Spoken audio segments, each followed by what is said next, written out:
I'm really wanted to welcome everyone who's here. We have invited not only all of Who, What, Why's apprentices, but in addition, our entire staff. Looks like we have 35 people on right now. Clearly there's a lot of excitement and interest in hearing Allan speak. Just to make sure everybody here understands that the Who, What, Why's Mentor Apprentice program is doing a great job, one-to-one journalist experience mentors matched with an apprentice. And our apprentices are publishing weekly. And we have a number of brand new apprentices on the call today who haven't started their first article yet and are just finalizing their onboarding. And we have lots of new applicants. So the program itself is really at an exciting point. And we have just recently added apprentice training sessions such as this. This is our second training session. And we're very fortunate to have Allan Dodds Frank agreed to do this on interviewing. And Allan has been a mentor with us for several months and seems very dedicated to his apprentice, who has published several articles already. And so I'm gonna first have Russ introduce Allan and say that the format is going to be, Allan's gonna speak for about a half an hour, and then we'll have Q&A. And I will monitor the chat box for questions. So if you have questions, put them in the chat. And Bill Dowell, who's our senior editor, is here to make sure if there's any issues relevant to Who, What, Why, and our experience with interviewing, that he can represent that or answer that. So I am turning it over to Russ to introduce Allan. Well, thank you, Barbara. It's great to have Allan here. I haven't seen Allan in a long time. I think we first met at must have been decades ago, it seems like. And Allan has a long career, not only in journalism, but also just an all-around good guy who chaired a lot of these journalism organizations, really quite selfless, I think, in advancing the cause of good journalism. His career, you've already received a bio, so I'm not going to repeat all of that, but I think if you go and you click on on his website, a picture of Peter Jennings, the then anchor of ABC News, and you see a whole series of clips of Allan reporting on Donald Trump and his shenanigans in, are you ready, 1990. So that was 30 years ago. Allan was already as tactfully as ABC would require him to be about questions about Donald Trump's fortune and his ethics and everything else. So it's wonderful stuff, and I urge you to take a look at it. Allan has worked in both broadcast and in print, and in a third area we call online or digital. Most recently, writing pieces for the Daily Beast, where it looks like they let you sort of turn yourself loose a bit more than you might have been able to at places like Forbes or NBC, right? A whole different kind of thing, and you get to see another side of Allan where he can really kind of express himself and I might say let his hair down. And speaking of which, and this will be my final comment here, Allan, look, your hair looks just great. I think it looks a lot better than it did back in your ABC News days. It's just fabulous. So anyway, it's great to have you here with us, and we're looking forward to hearing what you have to say. Well, thanks, Russ. Congratulations, by the way, on this website. I think it's just spectacular. And I think we met when we were both reporting on this now forgotten family named the Bushes. Is that possible? Yeah, that could be. It could be. Anyway, for those of you who haven't seen it, Russ did a great book about the Bushes. You should get it on your bookshelf. But about the hair. So I was on a Zoom call in April, and a bunch of old boys got diverted and started moaning about how they hadn't seen the barber. And so I said as a joke, I'm not getting my hair cut until Trump's out of office or there's a vaccine. But as an old child of the 60s, since I'm now 73, I decided the hell with it. I'm sticking with it. I'm keeping my hair until one of those two things happens. My wife's going a little nuts, but okay. Now, thank you for inviting me to do this. I'm going to break one of the rules that I'm going to tell these people in the first place, which is I'm going to refer to a script because I'm taking this seriously enough, because I take television seriously. I mean, I take everything seriously. And as Jeff Toobin might tell you, always remember the camera's on, no matter what you think. I feel bad for the guy. He's an old friend of mine, but you just got to be careful. You know, you can be mic'd up when you go to the bathroom, as some CNN anchors learned during my time there. Anyway, let's go to the interview. The interview is perhaps the single most important aspect of reporting. So what do you need to know to be successful? Even though you will be doing many interviews, the challenges will come from every direction because almost no two interviews are alike. Interviews sometimes change while in progress and end up being something different than what you thought was planned. You might be surprised that one of my cardinal rules is always believe whatever someone tells you until you can prove otherwise. As you can imagine, with someone like Donald Trump, this can be a real problem if truth in reporting is your goal. It is really hard to avoid being a megaphone or a spreader of misinformation or disinformation while thinking you're simply being fair. This is where your judgment as a journalist is a special sauce that differentiates professionals from amateurs with a cell phone. So let me give you a little guidance about how to get the most out of your interviews. Perhaps the most important tips, which apply to every form of interview, are ask one question at a time. Number two, listen to the answer. Those elemental rules may seem obvious, but watch a few interviews with the one-part question rule of mine in mind, and you will be surprised by how often interviewers, especially on television, ignore that. When I say one question, I mean a question with one part, a simple sentence, not a question that has three parts. When you ask a combined answer, you know, pick all of the above, a multiple choice question, you get an interviewee who answers the easiest of the 3 points, ignores the hardest, and muddles or minimizes the middle point. So it's always a disaster to ask a multiple part question. Controlling the interview is critical. You're in charge. You got to remember that. You can't be cowed or awed by your subject, no matter how important he or she is. It's a president or a baseball star or a Hollywood star or a real mean criminal who might be menacing just by being in the same room with you. You have to be calm, confident, and concise, especially concise. Try not to interrupt, but do not tolerate interruptions while you are asking questions. And I would refer you to, in case you did not see the Savannah Guthrie handling of the town hall with Donald Trump on NBC recently, watch how she handles it versus the way, say, Susan Page handled the interruptions during the vice presidential debate.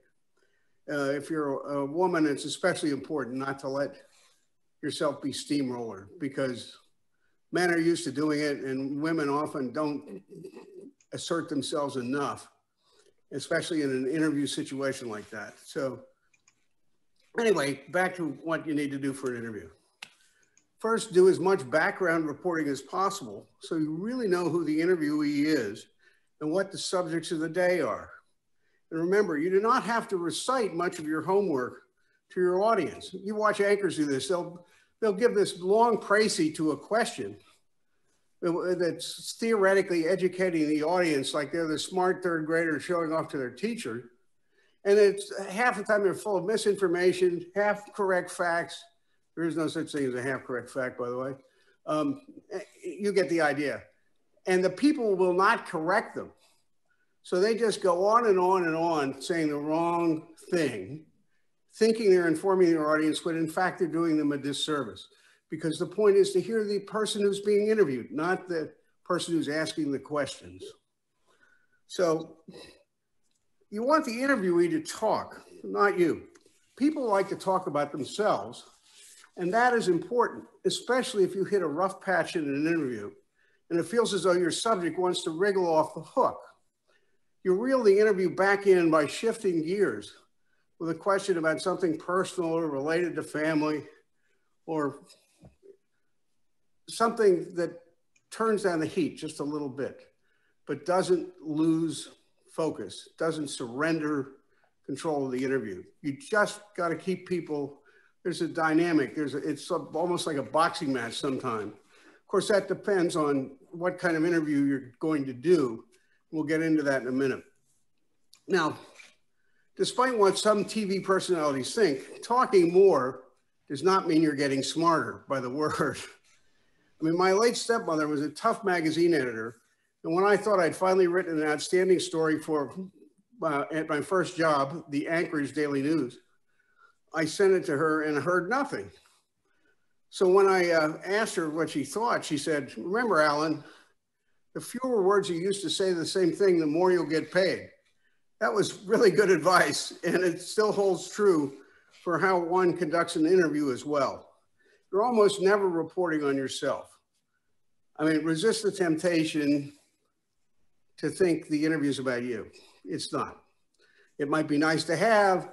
It's nice to have a picture taken of yourself with the interviewee, but you don't go around asking for autographs. You just, I mean, I've broken that rule once or twice in feature interviews.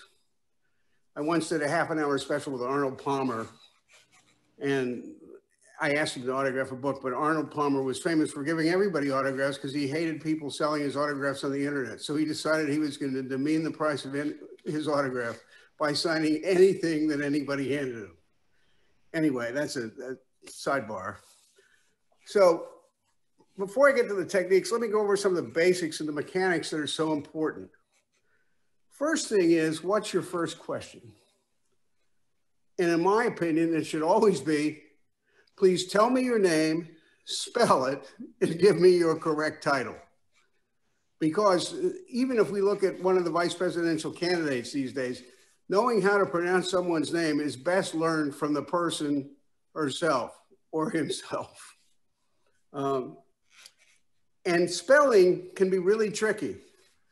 Believe it or not, there's more than one way to spell Smith. And I'll tell you about that in a little while. Now, is the interview the story, or could it become the story? What kind of interview are you doing? You got to know what the scope of the interview is, and there are different ways to do different interviews, largely depending on whether they're spot news, feature, or investigative. And I'll get into that in a second. Now, how do you get the interview? The best way to do it is call or meet someone in person. But when you're often dealing with public relations people, agents, you know, all sorts of things, flacks of some sort or other. And so you want to make your interview request directed to the person you actually want to talk to. What you don't want to end up with is answers from some PR person. And that's really hard to do. And sometimes you just have to be persistent. And I found, oddly enough, sometimes in this day and age when nobody writes a letter anymore, when you're getting no answers from the PR department and the executive secretary is throwing your message in the wastebasket and the emails aren't going through, but if you write a letter, it actually triggers a response, because so few letters come in these days. If you actually took the time to write a polite letter requesting an interview, you'll often get a response. I mean, and the worst that can happen in any situation in terms of asking a question in an interview or asking for an interview is people tell you no. That happens. You got to get used to taking no for an answer. And then you have to try to figure out, well, who else could I interview if that person won't talk to me? Now, when you do finally get through and some PR person is scheduling the interview and the CEO is a busy person, et cetera, what you don't want to have happen is you do not want to get trapped in negotiations about the boundaries of the interview. I mean, it's fine in terms of the what I might call the physical dimensions of the interview. In other words, you're going to do a 5-minute interview by phone and or on a satellite feed or on a Zoom call, and it's going to be short and sweet. That kind of ground rule is fine. What you don't want is to start negotiations about what kinds of questions you're going to ask. You just don't do that. No previews of questions. So if that happens, you consult with your editor, your top editor, or just say, no, sorry, our news organization has a policy where we do not allow anyone to get questions in advance. Be happy to discuss general areas of interest that I expect would come up in the interview, but no questions, no conditions. You're not going to get to review the interview. I mean, you don't have to say any more of this than necessary. Only say that and always assume and assert that you expect the interview to be on the record. Now, people are going to want to change that, and I'll go through that in a minute. But in addition to first question saying, tell me your name, spell it, etc. I always invite the people I'm interviewing to record the interview if they want to as well. And I tell them that in advance so they're prepared. And I always say, I want to record it because it's for the sake of accuracy. It's for your benefit, not mine. In fact, we're all human. We all make mistakes.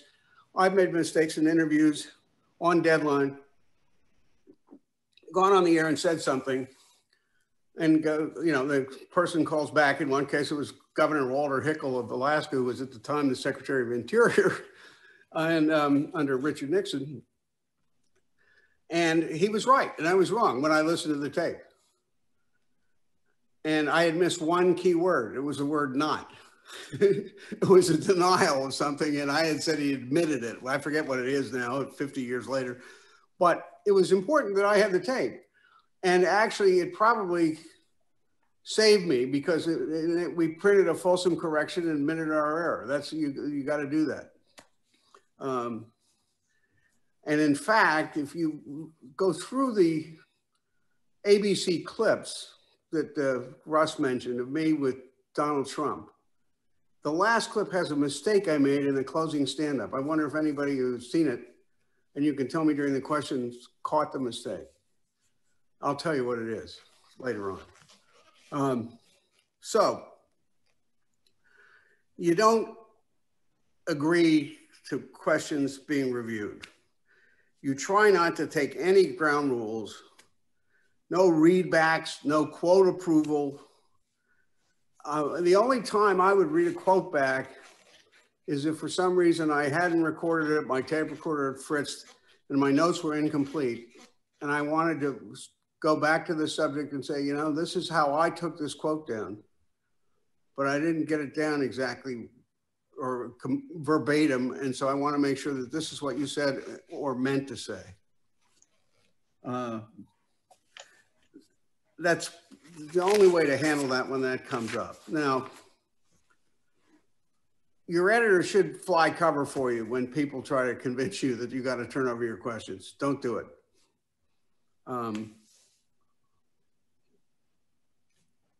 If you do that, you'll end up with answers written by the PR people. You won't ever get to the person you wanted to talk to in the first place. And okay, so now let's assume you've gotten the interview. Sometimes the executives will want to tell you, or whoever it is, criminals, whatever, will want to tell you one thing on the record and something different that's off the record. And when that happens, you have a duty to try to reconcile what they're saying before you complete your report. The truth is what matters. It's not the better version. I mean, in the court right now, we have a perfect example of this. Donald Trump tweeted that he was going to completely declassify all the files pertaining to the Mueller report. And the Justice Department has now gone to court to say, oh, well, the president was just joking. That tweet doesn't mean anything. Well, does it or doesn't it? He claimed he has authorized the declassification of all the files.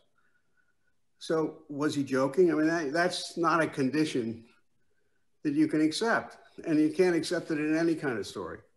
Now, occasionally you have to do something bizarre. And Russ will appreciate this probably. Back when I was at Forbes magazine, I invented something called the Forbes Top 40 Richest Entertainers list, which, believe it or not, was not based on numbers supplied to me by the PR people for rock and roll stars and movie stars. It was 300 interviews and going through every court case I could find about royalty disputes, et cetera.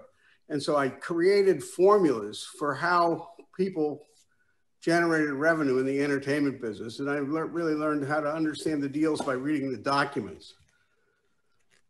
A year later, that became an annual issue. It was very successful.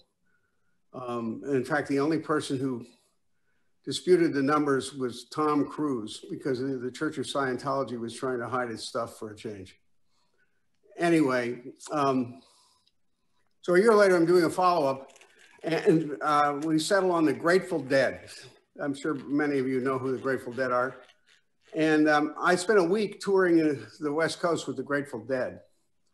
So the final interview, or the next to the last interview, was with a famous promoter named Bill Graham, who had started the Fillmore and the Fillmore East and was the guy who made the Grateful Dead the big stars. Well, he was a night owl. So that interview, he said, well, can you meet me, I forget the name of the diner, some diner in San Francisco at 2 a.m. I said, sure. So I ended up going to his house, interviewing him until 6, and then he took me over at noon the next day to see Jerry Garcia, who was the final interview, because I'd interviewed all the other band members and millions of hangers-on. And if you've ever been to one of these big rock and roll concerts, you know, there are often lots of outliers forming a merchandise base. You know, you buy souvenirs, t-shirts, and all that stuff outside the stadium or on the concert grounds. So I decided to pace off every linear foot of people selling patchouli oil and beads and all that sort of stuff, and decided that the Grateful Dead traveled with what turned out to be, when I called the National Center for Retail Shopping Centers or something, a medium-sized shopping mall they travel around with at all these concerts. So I was putting a business spin on the Dead. So anyway, I get to Jerry Garcia and I sit down, and in those days I had one of these gigantic Sony tape recorders. And he said, well, I'm not going to talk to you unless you smoke with me, meaning marijuana. So now I've got a little ethical problem, which I disclosed immediately to the editors. So you sit down, and so I turn on the tape recorder, and the first two things you hear are, and sadly I've lost this tape, and two draws, one me and one Jerry Garcia, and then the interview proceeds. That's a condition that you hopefully don't encounter too often and are somehow able to resolve the ethics of that. But I just thought it was kind of fun. Anyway, to give you an idea of what you're up against when you're dealing with a sophisticated company or a government agency, I asked an old friend of mine who specializes in coaching Wall Street types about how to handle interviews. Here are a few sentences from one of the tip sheets my friend John Higgins and his partner Rod Morrison from RMM Marketing give to clients. 1, every question presents an opportunity to deliver a key message and platform to reinforce your core points. Listen closely to the question to determine exactly what is being asked. Now listen to this part.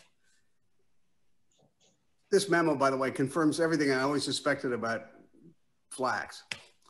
If you agree with the questioner's point of view, you can so signal by nodding your head up and down. Conversely, if you disagree, you could shake your head from side to side. Consider exactly who your audience is, the person asking the question or others in the room. Before answering, pause for at least 3 seconds to consider how you want to respond and what key points you want to make. You notice so far, none of this has said, answer the question.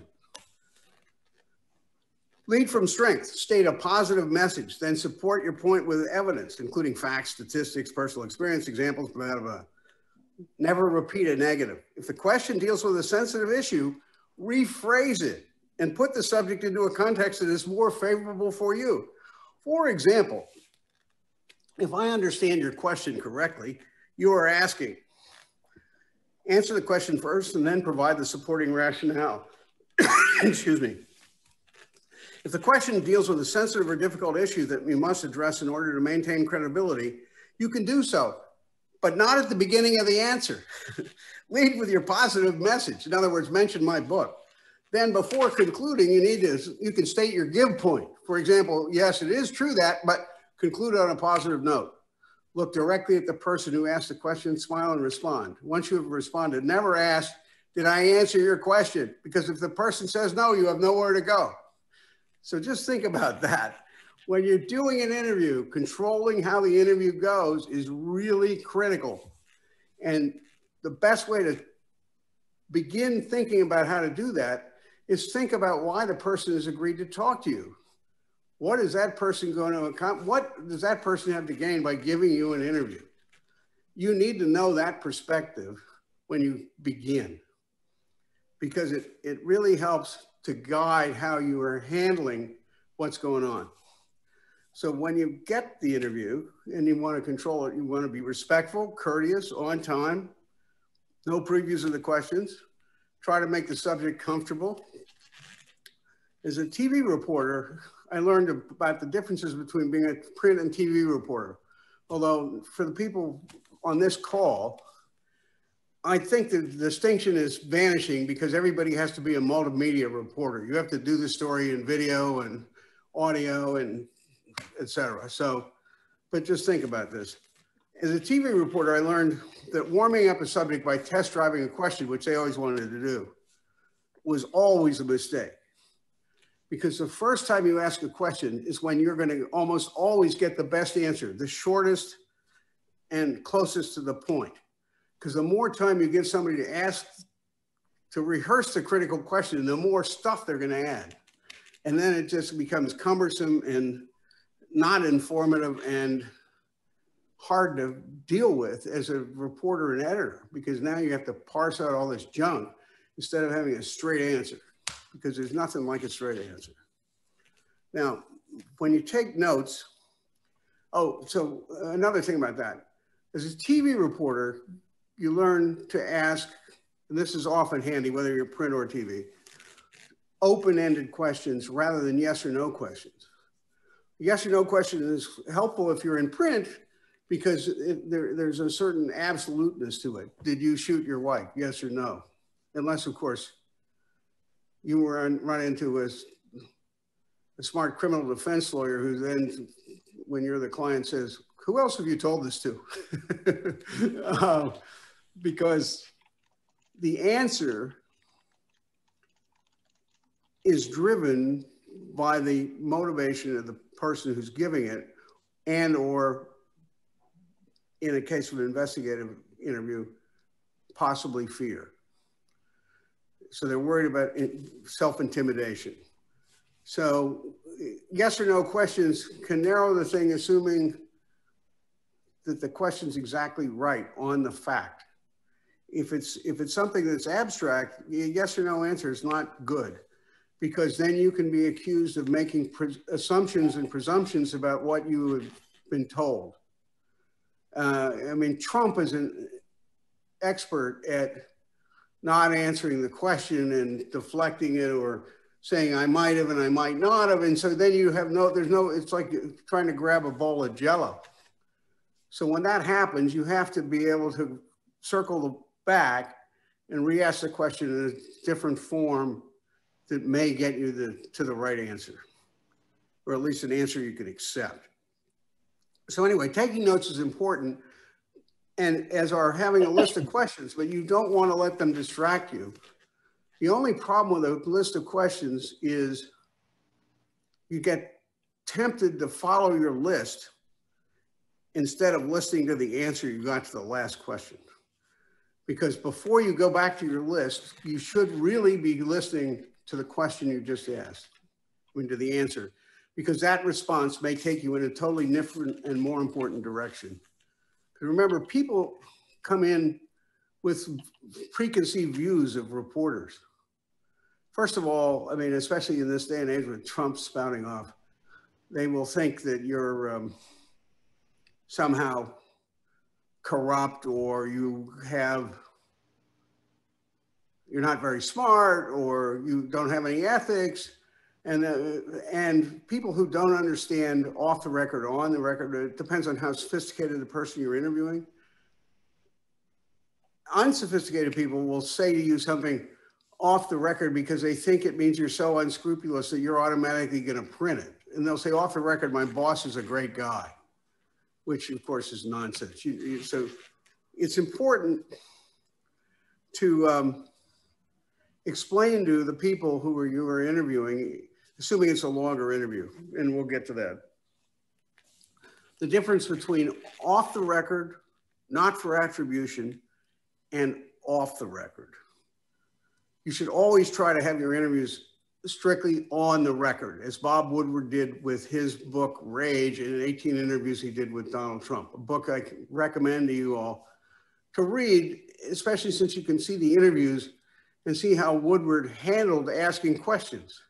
He would ask a direct question, but he was also trying to educate the president, which is a mission that the rest of us don't always have in an interview. And so when Trump was clearly not listening and ignoring what Woodward was saying, he would then throw in a third party, like say, why don't you ask Ivanka what she thinks of this issue? Which is a very clever way of reeling Trump back in, pouring a little cold water on him and getting him to keep talking. I mean, because that's the trick. You want them to keep talking. So sometimes getting them to keep talking, the best way to do it is by not asking a question. I learned this from Mike Wallace, interviewing Clement Hainsworth, who was an appeals court judge in South Carolina, who was alleged to be a racist. Nobody had ever really pinned him down. He had to give the big 60 minutes interview before his Supreme Court hearing, and Wallace asked him some question about being a racist. I was unable to find the transcript, or I would read you the exact exchange. But I remember it clearly, and Hainsworth got rattled, and he gave some half-baked answer. And Wallace just stopped and just sat there and looked at him. And the silence was too much for Clement Hainsworth, and he cracked and he blurted out a couple more sentences, and that turned out to be the end of his nomination.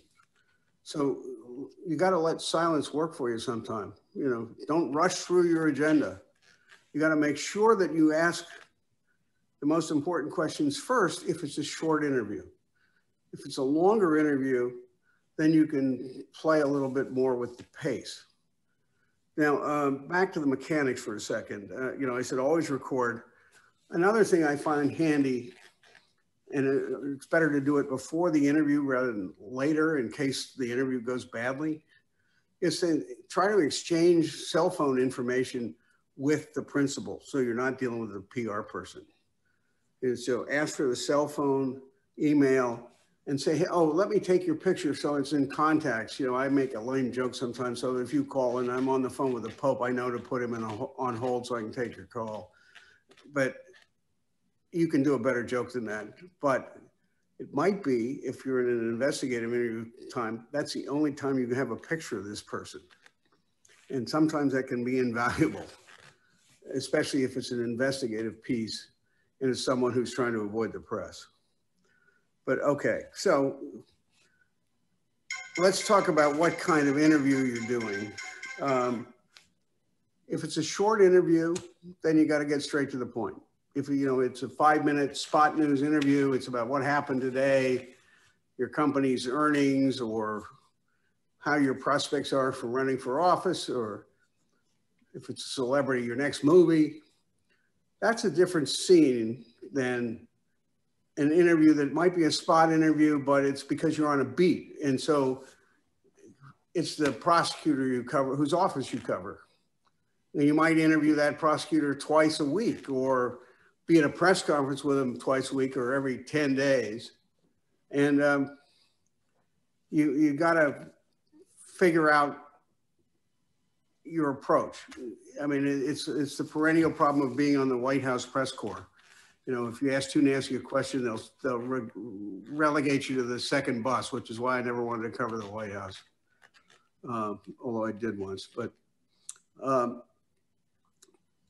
a feature interview is completely different from an investigative interview. You want to let the person reveal him or herself. I would recommend looking at Maureen Dowd's recent interviews with Sacha Baron Cohen this Sunday, and I think it was Jane Fonda 1 or 2 Sundays ago. And she's also honed a little trick at the end called confirm or deny, where she asks a question and the person who's supposed to only give a yes or no answer, of course, they always explain the answer, which is great because she gets specifics. Specifics are really important in all interviews. You don't want platitudes. And when you're getting a lot of platitudes, what do? There's a point when you don't want to be rude, but when you know you're just getting boilerplate, you have to interrupt and say, I want to move on to my next question. I understand your position, but please, let's go. Now, okay, on the record, everything that can be said can be used, not for attribution. That means whatever someone tells you can be used as long as you don't identify them. In my libel law class long ago at Columbia Journalism, the professor's favorite example was that if you identify someone as a peg-leg man, told me, there may be sufficiently few peg-leg people so that you've actually identified that person. So, and the joke was when Henry Kissinger was Secretary of State, because he would always come back and talk to the reporters, and it got so comic that the reporters would almost just mimic him by saying a high official aboard the Secretary of State's plane, meaning Kissinger came back down the aisle again. That was a little absurd too. He should have just been on the record. So that's what you do in the feature thing. Now, it was a spot news thing, I'm sorry. You have to sort of pace your questions, stay on the subject because you know you're going to go back to that person again. Then it becomes a matter of a relationship of trust. You're straight up with that person. They become straight up with you. They answer your calls when you need them. Ellen, maybe we could go to some questions. Yeah. Oh, sure. Yeah, let me try to come in. Do you want to get to a stopping point? One more thing about when you do the investigative interview. The issue is someone going to say something incriminating? So you have to really know the background and study their previous statements, and then sometimes go over them with them and say, did you say this? Or ask them a question and see if they say the same thing. It's the contradictions with the records and previous statements that advance your stories. Okay, sorry. Okay, so let me give you 2 of the questions that came up that are somewhat similar. The first one being, how do you do transitions between the answer to one question and the next? Like sometimes it's awkward after someone gives a long response. So trying to make a smooth transition to a separate question. And a similar question someone raised was about wrapping up. It can be awkward, so. About wrapping up. Okay, when I wrap up, I'll take that question first. When I wrap up first, I say, is there anything you wanted to talk about that I didn't have the wit to ask you about? Every now and then you actually get something that you hadn't expected because it's a point they wanted to make, whether it's about a new product or some crime they committed. I'm joking about that part. But in terms of an awkward question, because it was too long, excuse me, too wordy or whatever, you just have to say, I'd like to move to another subject, be very gentle about it. Or if it's a question that you really wanted a good answer to, but it's in such a long, unintelligible form that you need to straighten it out, you can say, may we go over that answer just for a minute? Because then you can try to summarize what this person said. I want to understand that you are saying X, Y, and Z. Can you put that briefly for me? Can you summarize that for me? Is that correct? And that's a way to sort of clean up a messy answer if it's an answer to an important question, and it's not a filibuster. And if it's just to get out of one awkward question, because then you just have to say, I just want to move to another topic before we wrap up, or something. There's no gentle way to do it, really. Okay, next question. What if someone who you're interviewing expects you to know what they're talking about, and you sort of should, but you don't? Like, it could be a bit embarrassing. That's why there's no such thing as a stupid question, in my opinion. It never hurts to stop someone and say, especially, this is also true when they use a lot of acronyms and they think you know what you know, the ACA for Affordable Care Act. It's just, you let them answer the question for a second and then say, excuse me, could you please explain for my audience what you mean when you say ACA, or what you, I think that's the way to do it. You ask them to make it simple, not dumb it down. I don't want you to dumb it down, just want you to make it clear and simple. I mean, again, when you get a multi-part answer, somebody says, I have 3 points, and they hold up 4 fingers. If you're on television, you're just screwed on that soundbite. Because somebody's going to notice. Or if they give you 3-part answers and the first 2 are combined 15 seconds, it's going to be a great soundbite, but they began with, I'm going to give you 3 points, and there's no way to somehow cut that off, and the third part is 30 seconds, you're cooked. You can't use the whole thing. You just have to summarize it. Okay, next question. How do you convince a subject who's nervous about being interviewed or hostile to the press that they should agree to an interview? Well, my argument always is your story is important to us and to the public. And here at Who, What, Why, we do our utmost to be fair. And that's why I want you to record the interview yourself in addition to our recording. I mean, in the old days, we wouldn't have, if I were at ABC News, we wouldn't have turned over a copy of a videotape from an interview. But if it's a hostile interview and they wanted to bring their own camera crew, I'd let them do it. You know, so that's pretty simple, I think.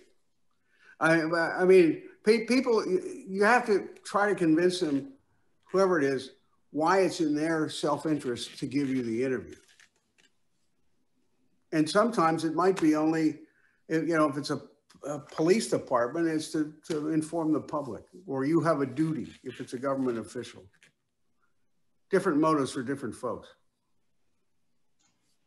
Yes, I think this is sort of covered, but it's also like the question of how do you strike a balance between pestering and being persistent to get the interview. So. Well, you have to, I sometimes say about myself, I may not be the smartest guy in the room, but I'm one of the most persistent. So I try not to be irritating, but I don't give up. I don't let people slamming doors in my face stop me. I just keep going, which is why I said earlier, you have to, let's say someone absolutely refuses to give you an interview. Think who else you might be able to get an interview from. And you would be surprised. Oh, one other thing I ask interviewees is, who else do you think I ought to talk to about this? Because that, whoever they refer you to tells you a lot about them and where they're getting some of their info, or who might actually know more about it than they do. I find that sort of asking them to help you in that benign sense shows that you respect their thinking and judgment, and it also can help make you, help you produce a better story, in which presumably they should have some interest. A little more on this topic is about lobbyists. How do you get them to agree to interview, for an interview? If they lobbyists are, lobbyists are tough because they like to lie in the weeds, obviously. I often find the best way to get a lobbyist to talk is to have the records about the lobbyist. You know, whether it's how much, who's paying them and how much, to what they've done, to the legislation they influenced or what rules they're trying to get changed. The more background you have about the lobbyist, the better off you are. And you say, I want to understand your role in this event or this legislation or whatever. And I know it's a matter of record that you have been involved representing the Slimo Corporation. They paid you $1 million last quarter, but for what? And you know, any lobbyist, then you have to say, look, I could ask you or I can ask your clients. How do you want it to go? Yeah, I mean, you don't want to be threatening, or you don't say that. You just say, okay, I'm going to not only ask the lobbyist, I'm going to ask his clients or her clients. And the people the lobbyists interact with. I mean, if someone's telling you that the lobbyist has done, you know, let's say it's a Senate committee staffer who you can't identify, but they say, you wouldn't believe the lobbyists from the sugar industry. You can always say to the lobbyist, I'm getting reports that you guys have been, you know, handing out candy bars in the Senate cloakroom. Or, I mean, don't make anything up. But the interesting thing about politicians, and to a lesser degree, everybody, is that they assume reporters have perfect knowledge, which is something you need to use to your advantage, because you don't. You're often just asking questions because you don't have a clue.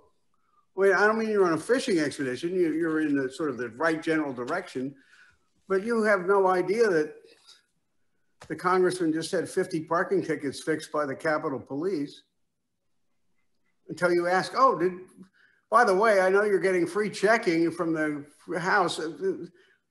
Your guy isn't involved in getting the parking tickets fixed too. You can't believe how much they assume that you already know the answer, or you wouldn't be asking the question, which is true of a good trial lawyer, but not always of a reporter. Another question along the lines of being able to get an interview is being with a small outlet that they may not have heard of versus ABC News. How do you convince them to talk to you? Well, that's where persistence really helps, and being clever about how you approach them.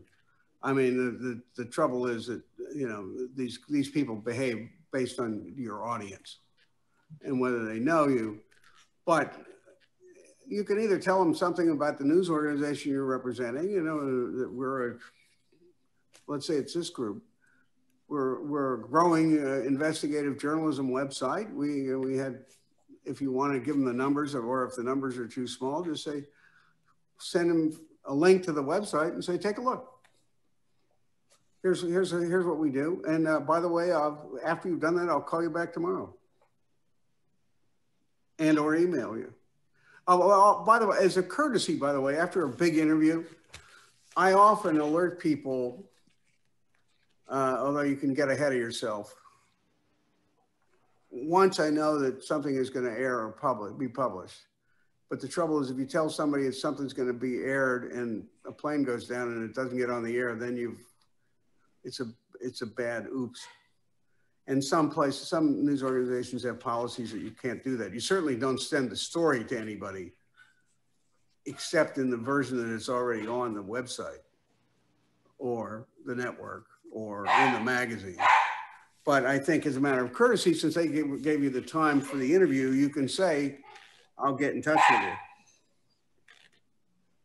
And just to give you a heads up. Okay, next question has two parts.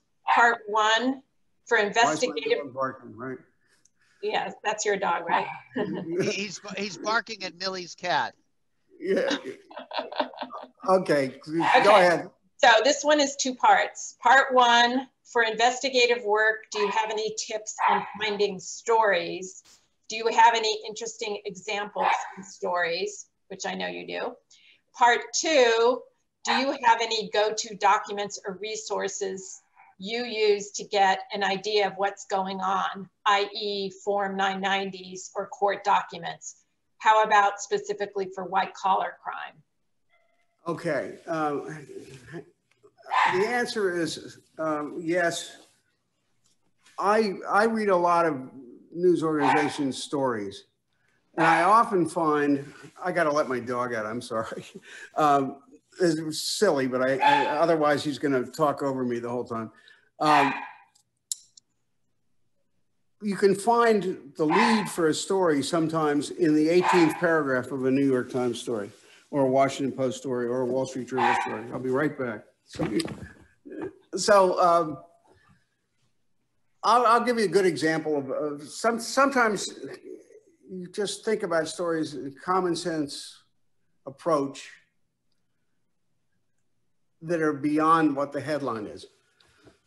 When I was at Bloomberg, I broke a story about a company called Refco, which was once the world's largest commodity trading organization based in Chicago. And it's Refco I knew, as Russ would know, because it was the commodities firm that traded futures for one Hillary Clinton, then wife of the governor of Arkansas, because Refco represented Tyson Foods. And Tyson Foods is based in Arkansas. They wanted to take care of the governor's wife. And so Hillary suddenly was trading egg futures and stuff. And it was like, what, really? Of course, the traders were taking care of Hillary's account. So fast forward 20 years, and Refco goes belly up. And I'm in bankruptcy court for Bloomberg, and knowing it's Refco and that they were shady, I'm going through the documents of all the creditors. Well, this was a multi-million-dollar collapse. And I'd done another story, which happened to be the lowest selling magazine cover of Forbes magazine in 1983, called Money Laundering in the Netherlands Antilles. And I had, as part of that story, back when magazines had expense accounts, gone to Anguilla and looked at this place where offshore banks were located. And it turns out it was like a shopping center, and you would incorporate your offshore bank for a couple $100 and they would put a brass plate, literally like 1 inch by 2 inches, saying Russ Baker International Banking on the front door. And so your address would be that building. So I'm looking at this stuff, and there are almost $1 billion worth of creditors listed at the same address. And it turned out to be this bank building in Anguilla that I'd been to, which was run by a shady lawyer. And then I noticed, guess what? They didn't show up in court to claim the $750 million they said were owed to them. How could that be? I mean, personally, if I had a couple $100 million on the line, I probably would hire a lawyer to go see what was going on. So I took that common sense question, why didn't these people show up to collect their money or try to collect their money? And that led to discovering that Refco and a bank in Austria called Bawag Bank, which was owned by the union, had conspired to cover each other's losses. Shades of the old savings and loan crooks, trading bad loans between one another to make them look like good loans. And the capital just didn't exist. I don't know whether that answers your question, but that all came from the simple observation that this doesn't make sense. Why didn't these people show up in court? Otherwise, I never would have found it. I mean, it took a lot of work, but it was that observation that led me to the story, or it went referring to the reading stories in the Times or the Journal or the Post or any place. You might see something that is not directly related to the news of the day in the first couple of paragraphs, but you say, boy, that's really an interesting thread. Why don't I pull on that for a while? The risk is, as Walt Bogdanich, a great investigative reporter for the Times, said, you don't want to drill too many dry holes. So you have to think it through, make some inquiries and see if it's going to go anywhere. The first time when I was at Bloomberg, when Bernie Madoff went down, I was the first person somebody said, you know, he doesn't have any trading record. He didn't trade. And my bosses at Bloomberg didn't believe me, and I wasn't able to prove it right away. Of course, that turned out to be the case. Nobody imagined that he hadn't traded. Okay, next question. How do you interview morally and ethically gray figures?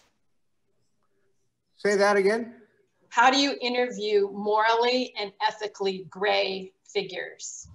Oh, well, that's the point where I say I believe everything they say until I can prove otherwise. I do have a personal rule, which is I do not believe in doing jailhouse interviews. So of all the crooks I've covered over the years, I've refused to go visit any of them in the pen because they will trap you in sort of this journalistic convention of you have to quote them in a matter of fairness. And they tell you, well, they were just misunderstood by the prosecutors. And geez, if they'd only given us a couple more months, they would have understood that Enron was a real business. And I'm like, yeah, really? The prosecutors just randomly picked defendants off the escalators at Bloomingdale's? No, I think not. And so I just refuse to repeat the lies. Now, the question is, the morally gray people, say Donald Trump, when they lie to you, you have to challenge them and ask them to prove that what they said is true. I mean, in a straightforward, gentle way, but that's what you have to do. I mean, I did a series of interviews with Trump for Business World with Sandy Van Oker at ABC and for World News. And then Primetime Live was just starting with Sam Donaldson and Diane Sawyer. And so they decided they wanted Sam to interview Trump. And so I became his producer, a la the curly-haired guy in broadcast news, you know, whispering into the anchor's ear. And I said, Sam, Trump's going to claim he's worth all this money. And, you know, he'll show you the books and all that stuff. And then you're going to say, yeah, we'd like to look at him. And then he's going to reel it back and say, you don't know anything about this. And Sam had the perfect answer. He said, we've hired the accounting firm Coopers and Lybrand to go over your books for us, Mr. Trump. So the question of whether we have the authority is not an issue, you know, whether we can understand them. And of course, Trump never delivered them. For a couple of weeks, Sam went on and said, I'll give you one of my red ties when you give me your books. Does that answer the question, or do you want me to go on more about that? Actually, we're at time, so I think we need to wrap I can go up. on if you guys want to go on. It's up to you. I mean, I think those who want to stay on, we could stay on a little bit longer. There's a few more questions here. Why don't we do about another 5 minutes? Okay. I mean, I think a similar question that may add to the one you were just answering is, when you know you're hearing a lie, how do you handle that? Similar to a gray figure. Well, the answer first is, hopefully you have the documents or something that disproves whatever you've just been told. And then you say, well, I know, sir, you just said that your company made $8 zillion last year, but the records on file at somewhere or other say otherwise. How do you reconcile that? I mean, I think that's the issue of trying. I mean, the perfect example with Trump was, I remember he bought the Plaza Hotel for $200 million. The next day, literally the next day, on his financial net worth statement that he prepared, he said it was worth $400 million. I said, wait a minute. You paid 200 and the next day you say it's worth 400 million. Are you telling me that you think your name on the hotel is worth $200 million? Absolutely, you know, a world-class brand. Well, that was nonsense, as we all know, including Trump. He knew it, but he thought he'd get away with it. And that's the problem you have when dealing with people who are, say, morally gray, is whatever the questioner put it, which I think is a very good question. Yeah. and one of the hardest recurring problems. Another question is interviewing someone about traumatic events. Like, how do you get the information and still be sensitive? Oh boy, traumatic events are really tough. When I was an intern at the Pittsburgh Post-Gazette, practically the first call I had to make was on Saturday morning. The Pentagon would put out a list of people who were killed in Vietnam that week. And we would call up, and you were supposed to get like one paragraph of information about the poor person. And I called up this one father, and he said, "You don't care about me. If you care about me, come out and talk to me. I'm 100 miles. You don't care about my son. You don't care about this war." I was really rattled, and especially since the guy was right. Because I went to the city area, and like, no, there are too many guys dying. We can't send people out. I thought that was a bad editorial decision.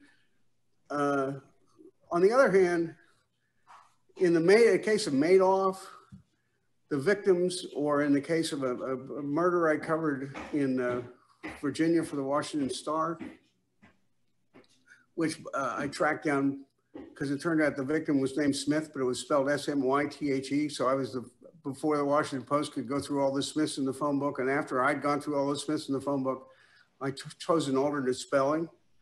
And I arrived at the house while the killers were still on the loose. And the parents at first were terrorized, and they called the cops on me thinking I was the killer. But then when they realized I was a reporter, they actually insisted that I come in the house because they wanted to give me pictures of their dead son to put in the paper to remember him. So the answer is, if you're dealing with someone who's gone through something traumatic, to really try to be sympathetic and listen and let them tell the story about whatever it was that traumatized them. And that's really important. And it actually is satisfying, and it works for them, and it works for you as a news person. Great. Well, I think we should wrap up. I think the questions have been great. I think this has all been a lot to think about, and I do hope you're gonna be willing to do a follow-up session. Oh, sure. And I will be happy to answer any questions anybody has for me. All you have to do is email me, adf@allan, A-L-L-A-N, Dodds, D-O-D-D-S, Great, great. So again, I just want to thank you so much. We had 45 people or 48 people, I think, on this call. So it was a great group, good questions, lots of information, and we'll do follow up, and people can email Allan if you have specific questions to continue to ask. Okay. And also, can we all unmute? Can we all unmute and just give Allan some applause, please? Everybody just unmute for a second. Just give Allan some applause. Thank you very much. It was a real pleasure. Thank you. Great. We'll see everybody soon. My email again is ADF, my initials, @myname.com. Oh, one last thing. What's the mistake in the Trump videos? Oh. Did anybody get it? Okay, just before I went on the air, and that the last stand-up is done outside of ABC at 47 West 66th, Trump had called me, and I didn't have a tape recorder hooked up, and I was frantic. And he said, and I, to this day, because I don't remember any blowback, and he's the type who would call when you made a mistake. I mean, he said, I'm from Queens, I'm such a tough guy. I said, Trump says, I'm from Brooklyn, I'm such a tough guy, it doesn't matter. I'm not sure whether he said Brooklyn or Queens. He was born in Queens. So that was a mistake. But it might have been him just being tough. He thought Brooklyn sounded better. I don't know. It doesn't. And in the Bronx, even better. Thank you so much, You're Allan. welcome, Russ. Yeah. Thank you. All right, everybody have a great day. day. Thank you. Bye. Bye-bye. Bye. Bye-bye.